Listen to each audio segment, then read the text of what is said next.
नमस्कार, मैं हूं दीपाली राणा। आप देख रहे हैं कमोडिटी राउंड अप और आज के शो में स्ट्रैटेजीज पर तो फोकस करेंगे ही, लेकिन पहले बात करेंगे कच्चे तेल की, जहां पर तेजी का दौर हमने देखा है। लगातार तेजी देखी थी और उसके बाद अब कच्चे तेल के प्राइसेस पर अब नजरें बनी रहेंगी।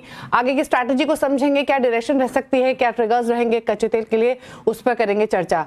बात करेंगे सोने की कि 80,000 के पार भाव निकलते हुए दिखाई देंगे। रिसेंटली जो मोमेंटम बना है वो कितना सस्टेनेबल लग रहा है, और ट्रम्प पॉलिसीज, डॉलर इंडेक्स की मूवमेंट, फेड मीट से क्या एक्सपेक्टेशंस है, तमाम ऐसे फैक्टर्स है जो कि सोने के प्राइसेस को यहां से फर्दर ड्राइव करते हुए दिखाई देंगे। और बात करेंगे एथेनॉल की, जहां पर कीमतों में जल्द बढ़ोतरी के समीकरण बनते हुए दिखाई दे रहे हैं। इन सब मुद्दों पर हमारे साथ बातचीत करने के लिए एनर्जी एक्सपर्ट नरेंद्र तनेजा मौजूद है। साथ ही हमारे साथ है all India sugar trade association के चेयरमैन प्रफुल्ल विठलानी, और स्ट्रैटेजीज पर बातचीत करने के लिए केडिया कमोडिटीज के अजय केडिया हमारे साथ मौजूद है। साथ ही जेएम फाइनेंशियल सर्विसेज के वाइस प्रेसिडेंट प्रणव मेर हमारे साथ बने हुए हैं। आप सभी का ही स्वागत है इस शो में। और सबसे पहले तो बातचीत कच्चे तेल की कर लेते हैं। एक बार भाव लेकर आते हैं आपके सामने। इंटरनेशनल मार्केट्स में क्या रुझान फिलहाल देखने को मिल रहा है, और साथ साथ डोमेस्टिक मार्केट के एक बार लेवल्स आपके सामने रख देते हैं। अगर आप इंटरनेशनल मार्केट्स में देखेंगे कच्चे तेल को इस समय, तो ब्रेंट घरेलू बाजार में तो 7,000 के नजदीक प्राइसेस पहुंचे ही हैं, लेकिन ब्रेंट इस समय $82 के ऊपर ट्रेड कर रहा है। यूएस की इन्वेंट्री जो रिसेंटली आई थी वहां पर तो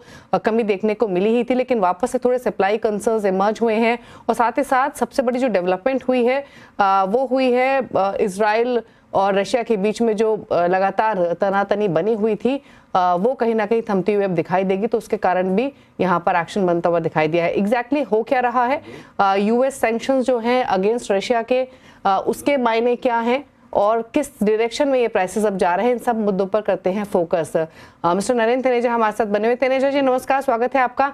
तो काफी सारी डेवलपमेंट्स हो रही हैं। एक तरफ हमने यूएस में जो क्रूड स्टॉक पाइल्स है वहां पर तो डिक्लाइन देखा है ही। सप्लाई कंसर्न स्टोक तब हुए जब यूएस ने रशिया एनर्जी ट्रेड के अगेंस्ट सैंक्शंस की बातचीत कही। कैसे देख रहे हैं आप फिलहाल ग्लोबल डेवलपमेंट्स को विद रिगार्ड्स टू क्रूड? नहीं, देखिए, जैसे आपने जिक्र किया, गाजा और इजराइल के बीच में जो भी समझौता हुआ है वो तो एक अच्छी खबर है, लेकिन वहां से जो तनाव होता है वो ऑयल प्राइसेस में पहले ही फैक्टर इन हो चुका था। अभी जो कीमतें बढ़ रही हैं उसकी सबसे बड़ी वजह जो है, जो अमेरिका ने नए सैंक्शन जो लगाए रूस के तेल पे, उसको लेकर के बाजार में तनाव है। और बाजार को लग रहा है कहीं जितनी सप्लाई होनी चाहिए, मतलब सप्लाई डिसरप्शन तो नहीं होगा, क्योंकि जो खासतौर से जो डार्क फ्लीट जिसकी बात करी जाती है, वो समुद्री जहाज जिन पे अमेरिका ने प्रतिबंध लगा दिया है, जिनके मार्फत जो है रूसी तेल दुनिया के बाजारों में जाता है, खासतौर से चाइना और भारत के लिए, वो अब कैसे संभव हो पाएगा। तो सप्लाई डिसरप्शन उसको लेकर के, और दूसरी तरफ जो है ओपेक ने कल एक रिपोर्ट जारी करी है, उसमें उन्होंने कहा है कि जो मांग है वो लगभग 16 लाख बैरल बढ़ सकती है। हालांकि मैं व्यक्तिगत रूप से सहमत नहीं हूं कि इतनी बढ़ जाएगी, हो सकता है 8 या 9 लाख बैरल बढ़ जाए, लेकिन खैर। लेकिन जो सबसे बड़ा आज तनाव है कि जो अमरीकी जो सैंक्शंस नए लगाए गए हैं उससे सप्लाई में क्या डिसरप्शन होगा, नंबर 1। नंबर 2, क्या कि जो रूस जो है कोई नया रास्ता निकाल लेगा, अर्थात ये कि क्या जो तेल बेचता है उसकी कीमत $60 बैरल से कम कर देगा, जो कि G7 की जो सैंक्शन जो एक तरह का प्राइस कैप है उससे नीचे आ जाएगा। तो फिर जो है निर्यात में कोई दिक्कत नहीं आएगी। लेकिन सारा बाजार, सारे देश, बड़े आयातक जिसमें भारत भी शामिल है, इस बात का इंतजार कर रहे हैं कि अमेरिका में 20 तारीख को जब नई सरकार आती है वो क्या ये जो नए सैंक्शंस बाइडेन सरकार ने लगाए हैं इनको आगे लेके जाती है या इनको नजरअंदाज करती है। तो बाजार उसका इंतजार कर रहा है। अच्छा तनेजा जी, एक चीज और बताइए। आप एक तरफ जिस तरीके से, हालांकि आपने अपने व्यूज रखे, जो एंटिसिपेट किया जा रहा है कि यहाँ से सप्लाई टाइटन होगी, डिमांड बेटर रह सकती है। अगर हम ओपेक का स्टांस देखें with regards to curtailing output, वो लगातार 2 साल से कंसिस्टेंटली उन्होंने आउटपुट को कर्टेल किया है। अब यहाँ से ओपेक का कुछ स्टांस चेंज हो सकता है क्या इन डेवलपमेंट्स के बीच में, कि डिमांड बढ़ती हुई दिखाई देगी?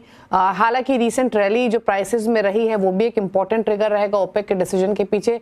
क्या कुछ स्टांस यहाँ से गोइंग फॉरवर्ड बदलता हुआ दिखाई दे सकता है? देखिए, हमको ये नहीं भूलना चाहिए कि ओपेक रूस के साथ मिल के काम करता है, जिसको ओपेक प्लस बोलते हैं।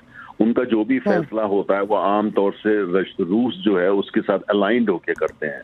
और दूसरी बात ये कि अगर कीमत बढ़ती है तो ओपेक तो खुश होगा, उनको तो कोई परेशानी नहीं होती है। तो लेकिन सबसे बड़ी बात जो है वो ओपेक भी इस बात का इंतजार कर रहा है कि जो अमेरिका में नई सरकार आती है 20 तारीख को, वो ये सारे सैंक्शंस को कितना नजरअंदाज करती है, क्योंकि सब लोग जानते हैं कि ट्रम्प सरकार जो है उनकी अभी तक जो घोषणाएं आई हैं, उनके नए जो ऊर्जा मंत्री होने वाले हैं उनकी तरफ से आई हैं, वो यही है कि वो जो तेल का जो उत्पादन और उसको प्रोत्साहित करेंगे अमेरिका के अंदर, पूरे विश्व के अंदर। तो अगर ऐसा होता है तो मुझे ऐसा लगता है, ये बाजार मान के चल रहा है, काफी लोग मान के चल रहे हैं कि जब ट्रम्प सरकार आएगी तो ये तमाम सारी सैंक्शंस इसकी अवहेलना करेगी, इसको नजरअंदाज करेगी। इसीलिए ये हो सकता है इस दौरान बीच में कीमतें जो है $90 भी पहुंच जाए, ब्रेंट 90 भी जा सकता है, लेकिन वह टिकेगा नहीं, क्योंकि लगता नहीं है कि ट्रम्प सरकार जो है, बाइडेन सरकार की जो नीति रही है रूसी तेल के निर्यात को लेकर के सैंक्शन, उसको जारी रखेगी, उसको हटाएगी नहीं, लीगली नहीं हटाएगी, ऑफिशियली नहीं हटाएगी, लेकिन उसको काफी हद तक नजरअंदाज करेगी, ऐसा लगता है। अगर ऐसा नहीं होता फिर देखना होगा कि रूस क्या जो है सोल्यूशन ढूंढता है, क्या वो प्राइसेस $60 से नीचे, जिससे कि वो जो सैंक्शंस है G7 की उसके नीचे पे बेचे, तब तो कोई प्रतिबंध लागू नहीं होते हैं, खासतौर से बड़े प्रतिबंध लागू नहीं होते हैं। क्या ऐसा होगा? तो सबको 20 तारीख का इंतजार है, और ये इस चीज का इंतजार है कि जो ट्रम्प सरकार है वो क्या करती है। लेकिन जब तक जो है बाजार में तनाव रहेगा, और जब भी तनाव होता है तो कीमत आपने देखा है वो ऊपर की तरफ जाती है। बिल्कुल 20 तारीख नजदीक ही है तनुजा जी। और अगर एक चीज और जानना चाहें यहाँ से, अब डेफिनेटली रशिया का स्टांस क्या रहता है, ट्रम्प की पॉलिसीज क्या आती हैं, उसको तो ग्लोबल मार्केट्स वॉच करेंगे ही, डॉलर इंडेक्स जैसे ट्रिगर्स को तो क्लोजली अब मार्केट मॉनिटर कर ही रहा है। लेकिन क्या मान के चलें कि नियर टर्म में जो रेंज रह सकती है कच्चे तेल की, वो बड़ी रह सकती है, डिपेंडिंग क्या आउटकम्स आता है बड़े इवेंट्स का, और ऐसी स्थिति में ऊपर की तरफ आपने कहा हो सकता है 90 भी पहुंच जाए, नीचे की तरफ सपोर्ट कहां देख रहे हैं, क्योंकि रिसेंटली अच्छा खासा सर्ज हम देख चुके हैं? देखिए, मेरा ये मानना है कि आने वाले 3 सप्ताह तक, 2-3 सप्ताह तक, जब तक कि अमेरिका में नई सरकार सेटल नहीं हो जाती है, मुझे ऐसा लगता है कीमतें जरूर ऊपर की तरफ जाएंगी और कभी नीचे आएंगी। लेकिन अगर 90 हो जाए डॉलर तो कोई ताज्जुब की बात नहीं होगी। लेकिन बाजार में मांग नहीं है, डिमांड कहीं पे तेजी से नहीं बढ़ रही है, और पर्याप्त तेल उपलब्ध है विश्व के अंदर। जितना तेल की जरूरत है उससे ज्यादा तेल सप्लाई सिस्टम में अवेलेबल है। अब तो इसलिए जो है कीमतें बहुत ज्यादा ऊपर चली जाएंगी, वहां टिक जाएंगी, उसका कोई लॉजिक समझ में नहीं आता है। रूस को जरूर रास्ता ढूंढना पड़ेगा, लेकिन जिस तरह की खबरें आई हैं, अभी कल की खबर है कि अमेरिकी ट्रम्प साहब कह रहे हैं कि वो पुतिन साहब से बात करना चाहते हैं। ये सारे पॉजिटिव साइंस हैं। देखिए, हमको घरेलू जो राजनीति, अब बाइडेन साहब हैं, 1 साल 1.25 साल से क्या कर रहे थे, अब जाने से चंद दिन पहले उन्होंने गाजा और इजराइल में सहमति करवा दी। ये सब राजनीति हो रही है, तो ऑयल में पॉलिटिक्स कोई नई चीज नहीं है, वो पहले क्यों नहीं कराई उन्होंने, है ना? तो ये सारी बातें होती हैं। तो इसलिए जो इंतजार 20 तारीख का है, मुझे लगता है कि लॉन्ग टर्म और मीडियम टर्म कोई घबराने वाली बात नहीं है, लेकिन आने वाले 2-3 हफ्ते जो है वो थोड़ा परेशानी की हो सकता है। लेकिन उसके बाद जब ट्रम्प सरकार जो सेटल हो जाती है, तो मुझे लगता है कि ये काफी जो तनाव है नीचे आ जाएगा, क्योंकि जो वो ट्रम्प सरकार जो है वो प्रो ऑयल है, तो इसलिए जो बहुत ज्यादा घबराने की जरूरत नहीं है। ओके, शुक्रिया तनेजा जी अपनी राय रखने के लिए। क्या हो सकता है, क्या लेवल्स देखने को मिल सकते हैं, क्या ट्रिगर्स इंपॉर्टेंट रहेंगे, लेकिन एक चीज क्लियरली है कि अगले 2-3 हफ्ते इंपॉर्टेंट रहेंगे कच्चे तेल के प्राइस मूवमेंट पर, लेकिन बहुत तेजी यहां से रहेगी इसकी एक्सपेक्टेशंस नहीं है, क्योंकि डिमांड कंसर्न अभी भी ग्लोबली बने हुए हैं। अजय केडिया, प्रणव मेर भी हमारे साथ बने हुए हैं, उनसे लेते हैं स्ट्रैटेजीज कच्चे तेल पर। पहले तो अजय आप बताइए, आपने पूरा कॉन्वर्सेशन सुना, तमाम फंडामेंटल्स, न्यूज फ्लो तनेजा जी के साथ डिस्कस हुआ, आप कैसे देखते हैं भाव को? यहाँ से अगर मजबूती थोड़ी बहुत और आती है तो कहाँ जा सकता है? ऑलरेडी इस तेजी के बाद क्या लेना चाहिए कच्चे तेल शॉर्ट टर्म स्ट्रैटेजी के लिए इन लेवल से? नमस्कार दीपाली। देखिए, जैसे हम फंडामेंटल सुन रहे थे नरेंद्र जी से, मैं तुरंत ही ना चार्ट देख रहा था ब्रेंट का, जहां पे हमने देखा कि इस वक्त एक राउंडिंग बॉटम बना हुआ है, 200 मूविंग एवरेज के ऊपर आ चुका है, और इसी का जो डेप्थ अगर मैं देखता हूँ, $71 का भाव था करीबन नवंबर या तो हम दिसंबर फर्स्ट वीक की बात करें तो लगभग हमने $10 की तेजी देखी, और ये जो ब्रेकआउट दिखा रहा है बिल्कुल $90 का लेवल दिखा रहा है, क्योंकि जो गिवन पहला हमने जो इन्वेंट्रीज में फॉल आते हुए देखा, सेकंड जियोपॉलिटिकल टेंशन चल ही रहा है, यूएस ने जो रशिया पे जो नए फ्रेश सैंक्शंस लगाए हैं, तो ये ब्रेकआउट दिखा रहा है। नो डाउट ये साल हम सब मान के चल रहे थे कि सप्लाई अच्छी रहेगी, यूएस का भी प्रोडक्शन रहेगा, ईरान का भी रहेगा, लेकिन टाइमिंग जो मुझे लगता है कि जो ये सैंक्शंस को लेके जो कंसर्न्स है, ये इमीडिएट टारगेट तो मुझे 85 लगता है, बट अगर ये सुधरा नहीं और सप्लाई बनती है तो टेक्निकल चार्ट पे मुझे $90 का स्पाइक लग रहा है, सस्टेन नहीं करेगा बट 90 तक हम देख पाएंगे। वहीं दूसरी ओर डोमेस्टिक मार्केट में भी रुपए में जो गिरावट है, इसका भी एक पॉजिटिव असर हमने एमसीएक्स क्रूड पे भी देखा है। बार बार में टेक्निकली ओवरबॉट होने की वजह से नीचे जाने की कोशिश कर रहा है, बट मुझे लगता है वी आर हेडिंग टुवर्ड्स 7150। तो ओवरऑल बाय करके चलिए बिकॉज ऑफ गिवन कंसर्न्स। जो 6900 पे ले सकते हैं, 6750 का स्टॉप लॉस, 7150 तक का टारगेट लेके चल सकते हैं। प्रणव, आपका ट्रेड क्या रहेगा क्रूड पर? हम भी बाय पोजीशन ही मेंटेन कर रहे हैं, बट हम वेट करेंगे थोड़ा करेक्टिव मूव अगर मिलता है टुवर्ड 6800 6850 की तरफ, तो वहां से एक बार फिर फ्रेश बाय पोजीशन बनानी चाहिए। स्टॉप लॉस मेंटेन करेंगे 6680 के नीचे का, और ऊपर की तरफ हम एक्सपेक्ट कर रहे हैं क्रूड प्राइजेस को 7080 7100 की रेंज में जाता हुआ। ओके, चलिए, तो बात हुई कच्चे तेल की, लेकिन अब राय ले लेते हैं गोल्ड पर, जहां पर इंटरनेशनल मार्केट्स में भी एक महीने के हाईज पर सोने के भाव ट्रेड करते हुए दिखाई दे रहे हैं। रेट कट होप्स वापस से रिन्यू हुई हैं मार्केट्स में, और स्ट्रेंथ जो पिछले कुछ सेशंस में बनी वो सस्टेन होते हुए दिखाई दे रही है। क्या राय रहेगी अजय आपकी गोल्ड पर इन लेवल से? मुझे लगता है कि कल इन्फ्लेशन के नंबर्स थोड़ी क्लैरिटी देते हुए दिखाई दे रहे हैं। अभी भी लग रहा है कि रेट कट की जो प्रोबेबिलिटी है वो 2025 में कंटिन्यू बनी रहेगी। जो उम्मीद कम होती जा रही थी, अब वो बढ़ के 37-40 बिप्स की बात हो रही है। बट अभी भी मुझे लगता है साइकोलॉजिकली $2700 का एक रजिस्टर बना। कल हमको लग रहा था थोड़ा बहुत करेक्शन आ जाएगा, बट जिस दिन से हमने इन्फ्लेशन के नंबर के बाद जो जंप देखा है, आई थिंक ये कंटिन्यू होता हुआ दिखाई दे रहा है। इसी को देखते हुए मुझे लगता है कि डोमेस्टिक मार्केट में बाय ऑन ड्रॉप की रणनीति बना के चलिए। नो डाउट 79,000 का एक स्ट्रिक्ट रेजिस्टेंस बना हुआ है, बट ओवरऑल 77,600 तक लीजिए, 78,200 का स्टॉप लॉस लगाइए, 79,300 तक के टारगेट हम अगले 2 सेशन में देख पाएंगे। बट सोना करंट लेवल से स्ट्रांग दिखाई दे रहा है। ओके, सिल्वर पर आपकी राय क्या रहेगी प्रणव? अभी भी पॉजिटिव है मोमेंटम, हालांकि हमने काफी अच्छी तेजी देखी थी कल के सेशन में, बट अगर एक डिप मिलता है टुवर्ड्स 92-300 तो वो बहुत ही अच्छा लेवल है फिर से लॉन्ग करने के लिए। सपोर्ट हम मेंटेन करेंगे नीचे में 91,500 का। ऊपर की तरफ मैक्सिमम हम सिल्वर एक्सपेक्ट कर रहे हैं 93,800 से 94,100 की रेंज। अगर ये 94,350-400 का ब्रेकआउट कर जाता है तो हमें एक बहुत अच्छी तेजी मिल सकती है सिल्वर में। ऊपर में 97 के लेवल भी दिख सकते हैं, बट एक क्रूशियल रेजिस्टेंस रहेगा सिल्वर का 94,300 के पास, वो ब्रेक करना जरूरी है। अभी भी बायस तो पॉजिटिव ही है दोनों गोल्ड सिल्वर में। ओके, अब लेकर आते हैं बेस मेटल्स आपकी स्क्रीन पर और देखते हैं वहां पर क्या रुझान देखने को मिल रहा है। बेस मेटल्स में थोड़ी सी नरमी ही है। जिंक कल भी सबसे ज्यादा कमजोर था, आज भी 0.5% नीचे है। कॉपर एल्यूमिनियम में भी नेगेटिव बासा ट्रेडिंग हो रही है। लेड हालांकि बिल्कुल फ्लैट है। पहले जिंक पर राय ले लेते हैं।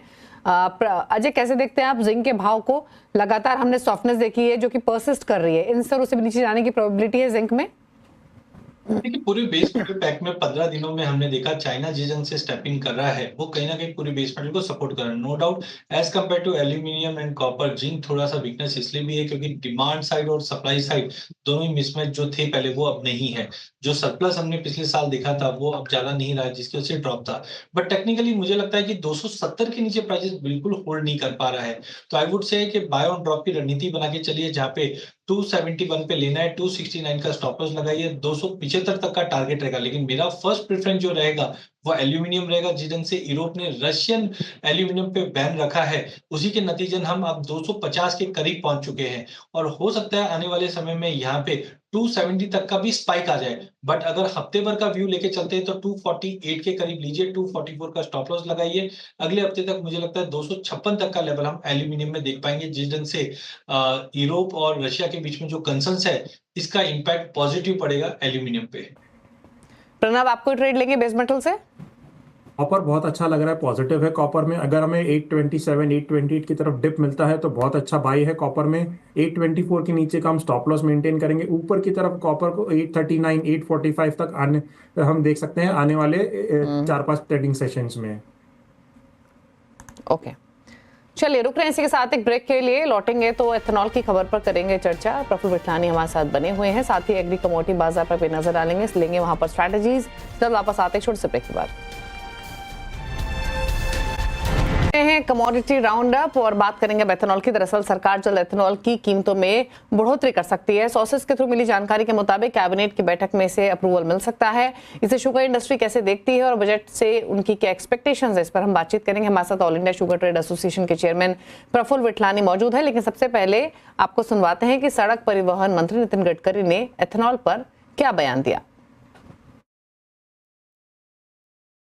ये जो इथेनॉल आया है, इसको सरकार ने मक्के से, ब्रोकन राइस से, शुगर केन जूस से, मोलाइसिस से, बी मोलाइसिस, सी मोलाइसिस, शुगर केन जूस से अलाउ किया और लगभग हम 20% इथेनॉल पेट्रोल में डालने का टारगेट इस साल हम कम करेंगे, 2 महीने में निश्चित रूप से पूरा करेंगे।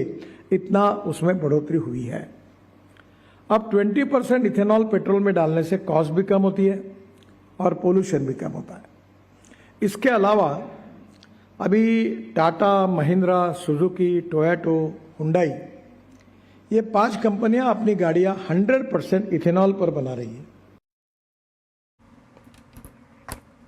प्रफुल्ल विठलानी हमारे साथ बने हुए हैं। प्रफुल्ल जी, पहले तो इनफैक्ट कितनी बढ़ोतरी हो सकती है, क्या एंटिसिपेट किया जा रहा है, आप क्या एक्सपेक्ट कर रहे हैं? पहले भी आपने कीमतें बढ़ाने की बात कही है, इंडस्ट्री ने रिक्वेस्ट भी की थी, गवर्नमेंट से रिप्रेजेंटेशंस भी दी थी।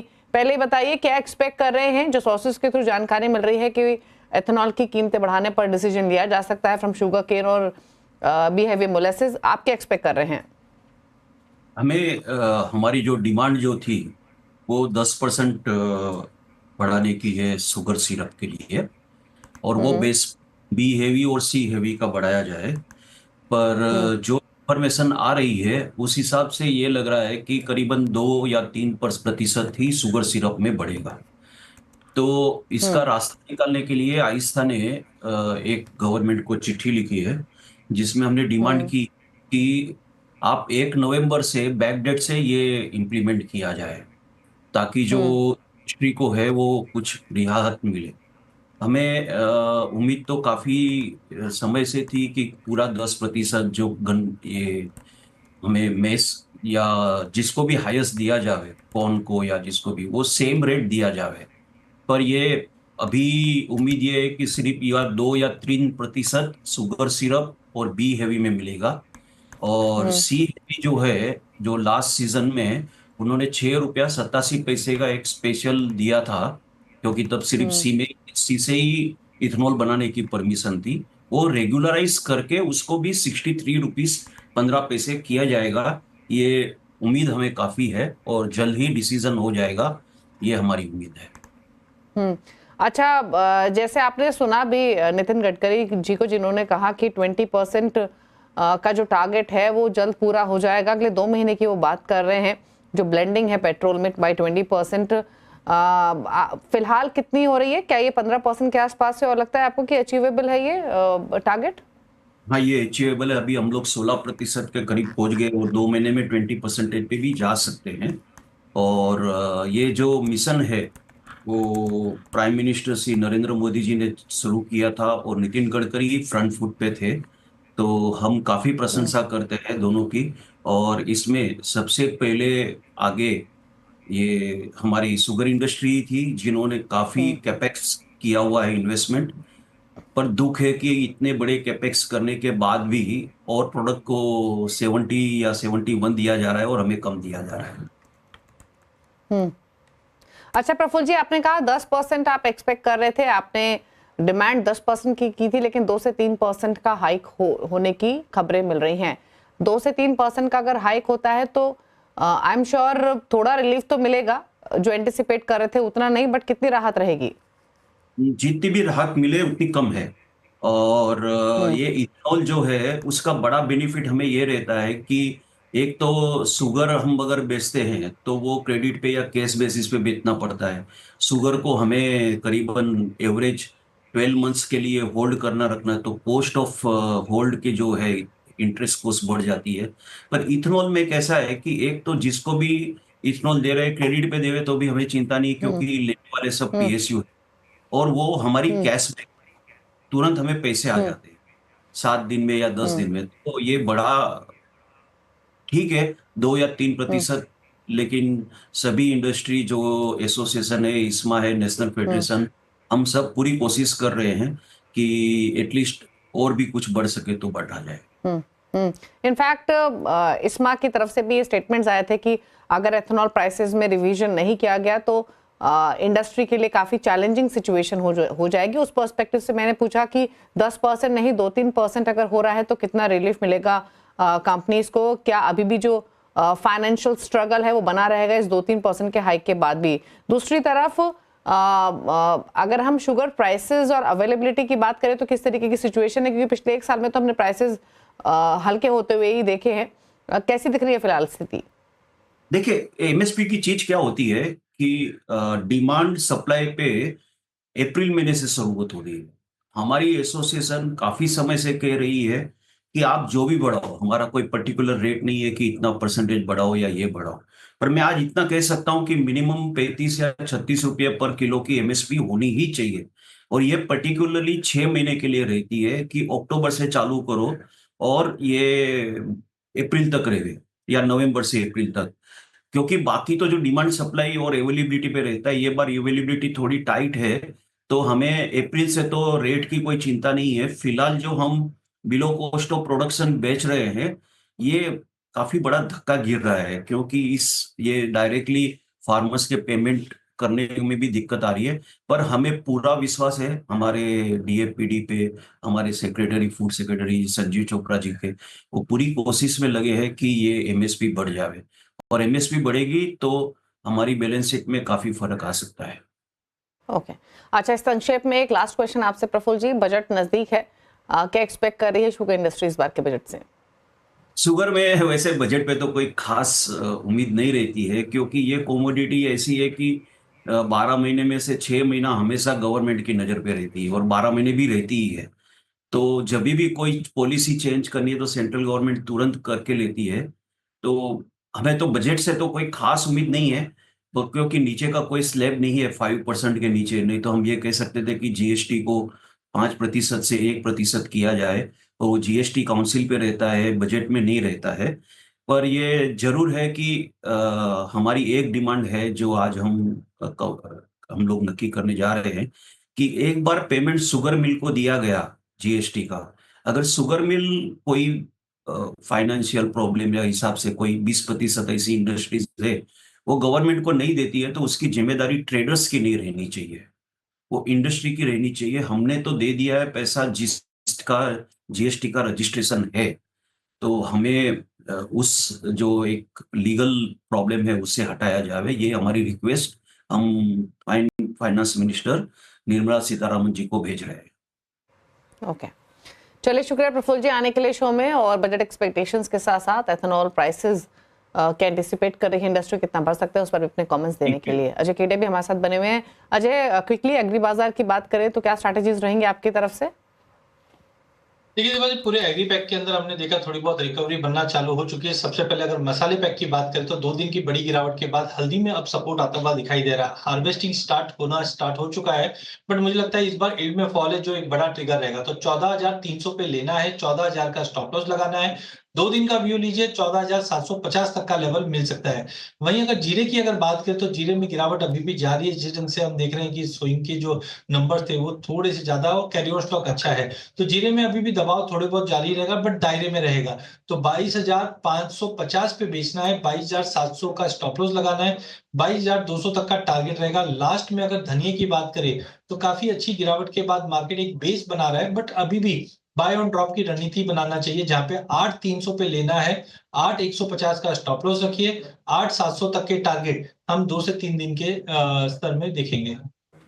ओके, चलिए, तो ये रही एग्री पैक में आपके लिए स्ट्रैटेजीज अजय की तरफ से। Thank you Pranav and Ajay, आप दोनों का ही आने के लिए और अपनी स्ट्रैटेजीज शेयर करने के लिए। इसी के साथ रुक रहे हैं एक ब्रेक के लिए। ब्रेक के उस पर आप देखिए फ्यूचर एक्सप्रेस वीरेन के साथ। नमस्कार।